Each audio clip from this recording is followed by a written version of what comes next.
இன்னைக்கு பார்த்தீங்கன்னா மிதன ராசி அன்பர்களுக்கு உண்டான புத ஆதித்ய யோகம் செய்யும் வேலைகள் என்ன ஏன் பார்க்கணும்னா உங்களுக்கு புதன் தாங்க வச்சு ஆரம்பத்தில் இந்த ராசிக்கு பார்த்தீங்கன்னா உள்ளே என்ட்ராகிறதுக்கு அவ்வளோ யோசிப்பாங்க. வேணும் வேண்டாம் வேணும் வேண்டாம் ஒன்ஸ் டிசைட் பண்ணி இறங்கிட்டாங்கன்னு வேலையில் தான் கொஞ்சம் என்னென்னா நிறைய ஒர்க் பண்ணியிருப்பீங்க. அதுக்கு ரெப்யூட்டேஷன் இப்போ தான் கிடைக்கும்.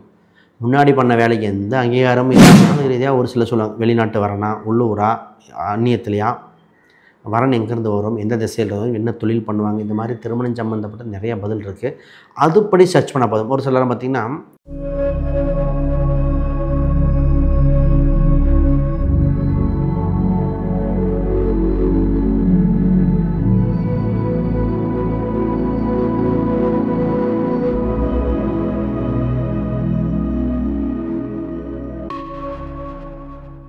ஆன்மீக பரிகார நேயர்கள் அனைவருக்கும் வணக்கம். நான் உங்கள் ஸ்ரீ சுபம் விஜயகுமார். இன்றைக்கி பார்த்தீங்கன்னா மிதன ராசி அன்பர்களுக்கு உண்டான புத ஆதித்ய யோகம் செய்யும் வேலைகள் என்ன ஏன் பார்க்கணும்னா உங்களுக்கு புதன் தாங்க உச்சம் பெறுது. புதன் உச்சம் பெறும் இல்லாமல் அந்த சூரியனோடு சேரும்போது அதிகார பதவிகள், ஒரு நிர்வாகம் சம்மந்தப்பட்டது நிறைய வாய்ப்புகள் அள்ளி கொடுக்குற காலகட்டம். அதை பற்றி தெளிவாக பேசுவோம். ரைட், முதல்ல புதுசாக பார்க்குறவங்க சப்ஸ்கிரைப் பண்ணிக்கோங்க. கேள்விகள் சந்தேகங்கள் இருந்தால் பார்த்துட்டு கமெண்ட் பண்ணுங்கள். இந்த காலபுருஷனுக்கு 3ஆம் வீடு இந்த மிதன ராசி, புதனை அதிபதியாக கொண்டது. அறிவாளியான ராசிங்க, வித்தைக்காரர்கள்.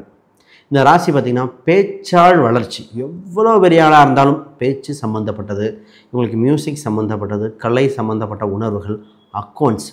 நிறைய பேர் பார்த்தாங்கன்னா அக்கௌண்ட்ஸே வரலாம்பாங்க, ஆனால் டக்குன்னு கணக்கு போடுவாங்க. ஜட்ஜ்மெண்ட் நிறைந்த ராசி. ஆரம்பத்தில் இந்த ராசிக்கு பார்த்திங்கன்னா உள்ளே என்ட்ராகிறதுக்கு அவ்வளோ யோசிப்பாங்க. வேணும் வேண்டாம் வேணும் வேண்டாம் ஒன்ஸ் டிசைட் பண்ணி இறங்கிட்டாங்கன்னு வின் பண்ணிடுறாங்க. குறிப்பாக ஸ்டேஜ் பர்ஃபார்மன்ஸுக்கு இந்த ராசிக்கெலாம் தள்ளி விட வரைக்கும் அதுக்கப்புறம் ஜெயிச்சுட்டு வந்துடுவாங்க. அந்த மாதிரி சிறப்பான ராசிங்க. ஒரு மிதன ராசிக்காரர் இருக்கும் இடத்தில் நகைச்சுவையும் கூட்டும் சம்மந்தப்பட்டது, சந்தோஷங்களும் நிச்சயமாக இருந்தே ஆகும். குடும்பத்துக்கு ஒரு மிதனம் இருக்கணும் அப்படிங்கிறது ஒரு இது இருக்குது. ஏன்னா 3ஆம் இடம் தான் மைத்தினத்தை குறிக்கும். அப்போ இளைய சகோதரர்கள் எல்லாமே, அன்றை வீட்டார்கள் பழக்க வழக்கங்கள் எல்லாமே இந்த ராசி பெஸ்ட் சொல்லிகிட்டே போகலாம். ரைட், இன்றைக்கி புத ஆதித்ய யோகம் என்னென்னு பண்ணுன்னு பார்ப்போம். முதல்ல உங்களுக்கு கௌரவம் அதிகரிக்கும், தன்னம்பிக்கை உயர்கின்ற மாதம். நிச்சயமாக பார்த்திங்கன்னா இத்தனை நாளாக தவறவிட்ட வாய்ப்புகள், அந்தஸ்து கம்மியாக இருந்திருக்கலாம், வேலை வாய்ப்புகளாக இருக்கலாம், ஏதோ ஒரு வகையில் இருக்கும். கவர்மெண்ட் சம்மந்தப்பட்ட ஆதாயம் அதிகம். நிறைய பேர் கவர்மெண்ட் எக்ஸாம் சம்மந்தப்பட்டது, பதவி உயர்வுகள் சம்மந்தப்பட்டது, இந்த கட்டடம் வீடு சம்மந்தப்பட்ட சிந்தனைகள் நிறைய ஓடிட்டுருக்கு மிதனத்துக்கு. அதெல்லாம் வளர்ச்சி ஏற்படும்.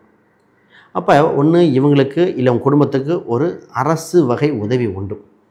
இப்போ பார்த்திங்கன்னா குறிப்பாக இந்த மிதன ராசி வண்டி வாகனம் இடம் வீடு சம்மந்தப்பட்ட ஆதாயம் அற்புதமாக இருக்குது. நிறைய பேர் சார் விற்கணும்பாங்க, ஒரு சிலர் வாங்கணும்பாங்க.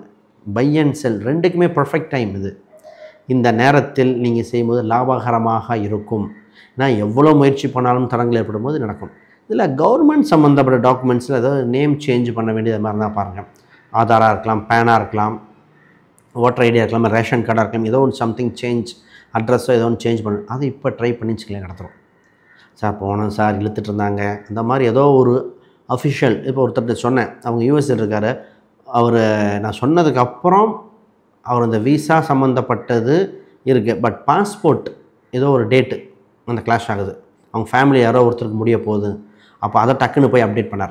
அப்போ இந்த மாதிரி அந்த பாஸ்போர்ட் ரினியூவல் இந்த மாதிரி ஏதோ ஒரு கூட நடக்கக்கூடிய காலகட்டமாக இருக்கும். இதை பாருங்கள். சரி சார், எங்களுக்கு வேலை எப்படி இருக்குது? முதல்ல வேலையில் இருக்கிற பளு குறையும். வேலை இப்போ தான் நிறைய பேர் ஜாப் சேஞ்ச் பண்ணது, ஒரு இடத்துல இன்னொரு ஜாப்லாம் நிறைய ட்ரை பண்ணுறது, உங்கள் செல்ஃப் ரெஸ்பெக்டை கொஞ்சம் ப்ராசஸ் பண்ணது, வேலை செய்யும் இடத்தில் அங்கீகாரம் உண்டு. இந்த வேலையில் தான் கொஞ்சம் என்னென்னா நிறைய ஒர்க் பண்ணியிருப்பீங்க. அதுக்கு ரெப்யூட்டேஷன் இப்போ தான் கிடைக்கும். முன்னாடி பண்ண வேலைக்கு எந்த அங்கீகாரமும் இல்லாமல் இருக்கும். குறிப்பிட்ட ஒருத்தர் பார்த்திங்கன்னா வேலையை விட்டுட்டு வேறு வேலையை செக் பண்ணலாமா, வேலையை விட்டுறலாமா, வேறு வேலை பார்க்கலாமா, இப்படி ஒருத்தருங்க. ஒரு சிலர் பார்த்திங்கன்னா சார் நம்ம சேஞ்ச் பண்ணால் நல்லாயிருக்கும், ஆல்ரெடி இப்போ தான் பண்ணியிருப்பாங்க, அவங்க திருப்பி தோணும். பட் ஒரு ஜாதக ரீதியாக ஒப்பீனியன் வாங்கிட்டு பண்ணுங்கள். ரொம்ப குரூஷியலான டைம். ஏன்னா வேலையில் உங்களுக்கு சம்பள உயர்வு வருகிற காலகட்டம். வேலை செய்யும் இடத்துல ஒரு அங்கீகாரம் கிடைக்கும். உங்களுக்கு நிறைய கற்றுக்க வேண்டிய காலகட்டம். இந்த நேரத்தில் ரிஸ்க் எடுக்கக்கூடிய அம்சம் இல்லை, பார்த்துட்டு பண்ணணும். பட் சூப்பரான காலகட்டங்க. இதில் ஒன்றே ஒன்று பார்க்கணும், வெளிநாடு சம்மந்தப்பட்ட முயற்சிகள் நிறைய பேர் பண்ணுறாங்க. மிதனத்துக்கு வெளிநாடு வேறோ இது நிறைய பேர் வேறு இடம் அட்லீஸ்ட் வீடாவது மாற்றிடலாம். ஆக மொத்தம் ஏதோ ஒரு சேஞ்ச் நிச்சயமாக கொண்டு வளர்ச்சியை கொடுத்துரும். மேரேஜ் இருக்கா இல்லையா? பொதுவாகவே மிதுன ராசிக்கு மேரேஜுக்கு தகுந்த காலகட்டங்க.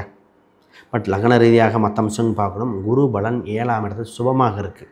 இது டிசிஷன் அத்தாரிட்டியான மிதுனத்துக்கு இருக்கும். நீங்கள் ஓகேனா மேரேஜ் நடக்கிற மாதிரி இருக்கும். இந்த காலகட்டத்தில் உங்கள் ராசிக்கு ஜென்மகுருனால மற்ற எல்லாமே நல்லாயிருக்கும். உங்கள் பொட்டென்ஷியல் டக்குன்னு மூவ் பண்ண முடியாத மாதிரி இருக்கும். ஆனால் திருமண காலகட்டம் உண்டு. திருமணம் சம்மந்தப்பட்டது பார்க்கும்போது ஜாதக ரீதியாக நிறைய பேர் திருமண தடை அதெல்லாம் சொல்லுவாங்க. நான் போய் சொல்லுவேன், ஜாதக ரீதியாக திருமண தடை ஈஸியாக போக்க முடியும். திருமணமே இல்லைன்னு சொல்கிறது பார்த்திங்கன்னா ஒரு சிலருக்கு தான் இல்லை. பட் ஜாதக ரீதியாக ஒரு சிலர் சொல்லுவாங்க, வெளிநாட்டு வரனா, உள்ளூரா, அந்நியத்திலையா, வரன் எங்கேருந்து வரும், எந்த திசையில் வரும், என்ன தொழில் பண்ணுவாங்க, இந்த மாதிரி திருமணம் சம்மந்தப்பட்ட நிறைய பதில் இருக்குது. அதுபடி சர்ச் பண்ண போதும். ஒரு சிலர் பார்த்திங்கன்னா பொண்ணு ஃபாரினில் இருக்குது, ஃபாரின் மாப்பிள்ளை தான் பார்ப்பேன்னார். நான் சொன்னேன் அப்படி வரல, பொண்ணுக்கு அந்த பொண்ணு அங்கே தாங்க இருக்காங்கன்னு. பட் இந்தியா வரன் அப்படி தான் அமைஞ்சது. பிற்காலத்தில் அந்த பொண்ணே பார்த்திங்கன்னா இப்போ இந்தியாவுக்கு வர மாதிரி. அப்போ வரன் எப்படி வரணும்னு அதெல்லாம் பார்க்க வேண்டிய காலகட்டம் உண்டு. ரைட். இந்த ராசிக்கு இந்த மிதுனத்துக்கு ஒரு முக்கியமான காலகட்டமாக இருப்பது பார்த்திங்கன்னா தொழில் தாங்க. தொழிலில் தான் ஏதோ ஒன்று பண்ணணும், முதலில் போயிட்டுருக்கோம். 10ல் சனி பகவான் கொஞ்சம் ஸ்லோ டவுன் பண்ணுறார். தொழில் ஸ்தானத்தில் சனி பகவான் இருக்கும்போது ஸ்லோ டவுனாக இருக்கும். அப்போ அந்த நேரத்தில் சர்வைவலிட்டி தான் முக்கியம். நீங்கள் இந்த இடத்துல ஒரே ஆள்கிட்டே நிறைய பணங்கள் வாங்கக்கூடியது, நம்பர் ஆஃப் பீப்புளை இன்க்ரீஸ் பண்ணி லாபத்தை குறைவாக வச்சு சர்வைவ் ஆகிற காலகட்டம். இந்த நேரத்தில் பார்த்திங்கன்னா நிறைய பேர் பெரிய முயற்சிகள் இதெல்லாம் புது தொழில்கள் பார்க்கும்போது எல்லாமே லாபங்கள் குறைவாக இருக்கணும். இப்போ ஒரு இடத்துக்கு 100 ரூபா ப்ராஃபிட் வருதுன்னா மற்றவங்க எல்லோரும் சேர்ந்து இந்த ஒரு பிஸ்னஸ் எல்லாத்துக்கும் 100 ரூபா வருதுன்னா உங்களுக்கு 95 ரூபா வைங்க, இல்லை ஒரு 97 வைங்க, சிறிது விலையை குறைங்கள். நீங்கள் ஆஃபர் போட்டு தான் பிஸ்னஸ் பண்ண முடியும். சனி என்றாலே கழிவுன்னு அர்த்தம். அப்போ ஒரு ஆடி தள்ளுபடி அந்த மாதிரி போட்டு தான் பண்ண வேண்டியது. பட் நிறைய டெவலப் பண்ணுவீங்க. உங்களுக்கு 3ஆம் இடத்துல கேது பகவான் நல்லது செய்வார்னா கம்ப்யூட்டேஷன் சம்மந்தப்பட்டது, மொபைல் சம்மந்தப்பட்டது, இதை தான் ஆதாயம். ஆனால் இதுதான் பிரச்சனையாக வந்து நிற்கும். 3ஆம் இடத்துல கேது பயணிக்கும் காலகட்டத்தில் மொபைல் ஃபோனாக இருக்கலாம், லேப்டாப் சம்மந்தப்பட்டது, ஏதோ ஒன்று திருப்பி தொந்தரவு வந்துட்டுருக்கும். அப்போ இந்த நிறைய பேர் பேனாவை வச்சுட்டு சொல்லாவிட்டு இருந்தாங்க, மொபைல் ஃபோனை வச்சுட்டு சார் வச்சேன் சார்ஜ் போச்சுங்கிறவன். அப்போ இந்த கம்யூனிகேஷன் டாக்குமெண்டேஷன் சம்மந்தப்பட்டு பார்த்துக்காங்க. இந்த நேரத்தில் செக்லிஃப் சம்மந்தப்பட்டது கூடாது. குலதெய்வ அனுகிரகங்கள் இப்போ தான் குலதெய்வம் இல்லாதவங்க, குலதெய்வம் தெரியாதவங்க கண்டுபிடிக்கிற நேரங்க. ஏன்னா இந்த காலகட்டத்தில் என்ன ஆகும்னா, இந்த புத ஆதித்ய யோகம் என்னது 3ஆம் அதிபதி 4ஆம் அதிபதி 3, 4 இந்த இடத்துல ஒரு புத ஆதித்ய யோகத்தில் என்னென்னா 5ஆம் அதிபதியும் 3இல் பயணிக்கும் காலம். 3, 5 தொடர்பு வந்தாலே குலதெய்வத்தை மாற்றி வைப்பாங்க. குலதெய்வம் சம்மந்தப்பட்ட தகவல்கள் வரும். ஆனால் கேதும் அங்கே பயணிக்குது. அப்போ குலதெய்வம் சம்மந்தப்பட்ட ஒரு வார்த்தை உண்டு, குலதெய்வம் அனுகிரகம் உண்டு, குலதெய்வ கோயிலுக்கு சென்று வர அமைப்புகள் இருக்கிறது. ஒரு வளர்ச்சியான படிநிலையாக உண்டு. குழந்தைகள் ரீதியாக தான் சந்தோஷம் அனுபவிக்க போகிறீங்க. இப்போ நிறைய பேர் பார்த்திங்கன்னா அந்த படிக்கிற யோகம், நிறைய பேர் டிஸ்கன்டினியூ பண்ணியிருப்பாங்க, படிக்க முடியலாம், ஹையர் எஜுகேஷன் போடாமல் படிக்கிற யோகம் உண்டு. அது குறிப்பாக அக்கௌண்ட் சம்மந்தப்பட்ட துறைக்கு சூப்பர். அக்கௌண்ட் சம்மந்தப்பட்ட துறைக்கு டீச்சராக வேலை பார்க்குறவங்களுக்கு, டீச்சர், ஆசிரியர், ப்ரொஃபஸர் கூட வரும். அது உங்களுக்கெல்லாம் நல்ல வாய்ப்பு. நிரந்தர சம்மந்தப்பட்டது உண்டு.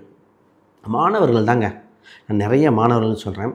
பாருங்கள், சனி ஒரு நிரந்தர வேலை கிடைக்க வாய்ப்பு உண்டு. ஸ்டார்டிங்கில் சனி 4ஆம் இடத்தை பார்க்கும் காலத்தில் ஃபஸ்ட்டு கிடைக்கிற வேலையை ஜாயின் பண்ணுங்கள், பின்னாடி பார்த்துக்கலாம்னு. இப்போ 5ஆம் அதிபதி 4, 5ஆம் அதிபதி 6ஆம் அதிபதி 5இல், 6க்குரிய 5இல் பயணிக்கும் காலகட்டத்தில் என்ன வரும்னா நிறைய சிந்தனைகள். குறிப்பாக அந்த கடன் வாங்கலாம், இல்லை கடன் அடைக்கணும், கடன் சம்மந்தப்பட்டது. பொதுவாக கடன் அடைக்க தான் வாய்ப்புகள் அதிகமாக இருக்குது. ஆனால் இப்போ குழந்தைக்கு ட்ரீட்மெண்ட் பண்ணால் கரெக்டாக இருக்கும். 6ஆம் இடம்ங்கிறது வியாதி, 5ங்கிறது குழந்தை. வியாதி சம்மந்தப்பட்ட ட்ரீட்மெண்ட் இப்போ பார்த்தா குழந்தை உருவாக வாய்ப்புண்டு. 5ஆம் இடத்தில் செவ்வாயும் அதை குருவும் பார்க்கும் காலகட்டத்தில் இந்த தடைகள் விலகிற காலகட்டம். நிறைய பேர் குழந்தை சம்மந்தப்பட்டது. இவங்களுக்கு எப்போவுமே இந்த மிதுன ராசிக்கே பார்த்திங்கன்னா ஒரு சின்ன ஒரு கருச்சிதைவோ, டியூபில் நிற்கிறது, இது மாதிரிலாம் நிறைய பேத்துக்கு வருது. அப்போ இந்த விஷயங்களுக்கு இதுக்கெல்லாம் பாருங்கள், நிச்சயமாக ட்ரீட்மெண்ட் சம்மந்தப்பட்டது உண்டு. குழந்தைகளால் பெருமையை ஏற்படுகிற காலகட்டங்கள். இப்போ தான் மியூசிக் சம்மந்தப்பட்டது, டான்ஸ் கிளாஸ் போகிறாங்க, கராத்தா கிளாஸ் போகிறாங்க, ஏதோ ஒரு கிளாஸுக்கு போகக்கூடிய குழந்தைகள் இருக்கிற காலகட்டம். நிச்சயமாக ஒரு வளர்ச்சியான படிநிலை அனுபவித்தே ஆவார்கள். அந்தளவுக்கு சிறப்பு. ரைட். பூர்வீக சொத்து சம்மந்தப்பட்டது பேச்சுவார்த்தைகள் வேண்டாம். பூர்வீக சொத்து அப்புறம் பார்த்துக்கலாம். ஏன்னா அவங்க ராசிக்கு 8ஆம் இடத்தை வக்ரமிட்டு பேச்சுங்க திருப்பி பேசிக்கிட்டே இருக்கிற மாதிரி இருக்கும். சில காலம் இந்த மாதம் ஆகாது. இந்த புத ஆதித்ய யோகம் காலகட்டத்தில் ஆகாது. சில மாதங்கள் கழித்து நிச்சயமாக வளர்ச்சியாக படிநிலையாக மாறும். இப்போ உங்களுக்கு லாபங்கள் பொதுவாகவே அதிகரிக்கும் காலகட்டங்கள். ஹெல்த் வைஸ் பேசுவோம். அதுக்கு முன்னாடி யாருக்கா ஜாதகம், பிரசனம், வாஸ்து, நியூமராலஜி பார்க்கணும், இதை கான்டாக்ட் பண்ணுங்கள்.